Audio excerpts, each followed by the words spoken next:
They called her the Moonlight Oracle, a mystical being with the power to communicate with the spirits of the forest.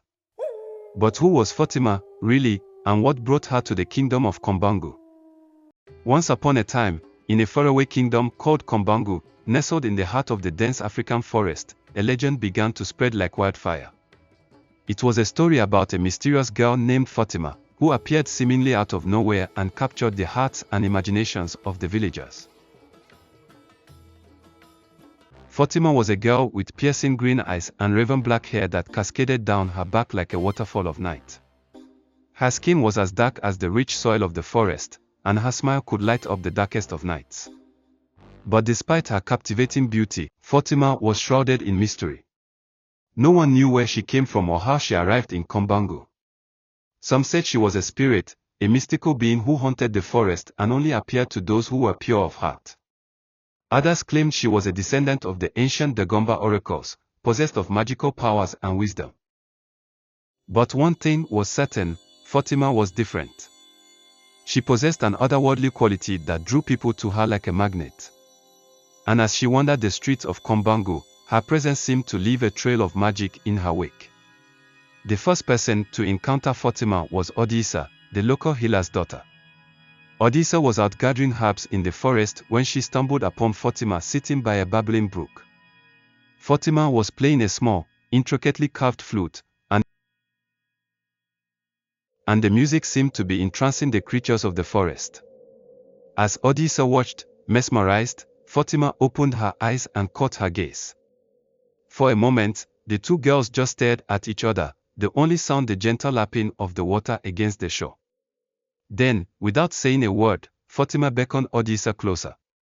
Odisa felt a shiver run down her spine as she approached Fatima, but she couldn't help feeling drawn to the mysterious girl. As she reached Fatima's side, Fatima handed her a small, delicate wooden carving. It was a statue of the ancient Dagomba goddess, Ka, and it seemed to radiate a powerful energy. "For you," Fatima whispered, her voice barely audible over the sound of the brook.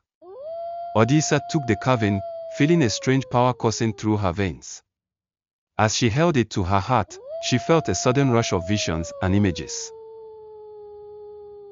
She saw Fatima as a child, playing in the forest with her siblings.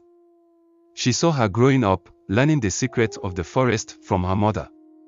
And she saw her as a young woman, using her powers to help those in need. Odisa's mind was reeling. She couldn't believe what she was seeing. Fatima was a descendant of the ancient Dagomba oracles, possessed of magical powers and wisdom. She had been using her powers to help the people of Kombangu, but she had also been hiding a dark secret. As the visions faded, Odisa looked up at Fatima in wonder. "You're a witch," she said, her voice barely above a whisper. Fatima nodded, a small smile playing on her lips. "Yes, I am," she said. "But I'm also something more." Odisa's eyes narrowed. "What do you mean?" she asked. Fatima's smile grew wider. "I'm a guardian," she said. "A guardian of the forest and all its secrets." Odisa's mind was reeling. She couldn't believe what she was hearing.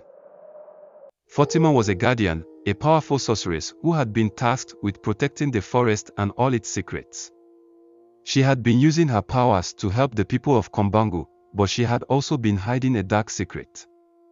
As Odisa stood there, trying to process what she had just learned, Fatima reached out and took her hand again. "Come," she said, beckoning Odisa to follow her.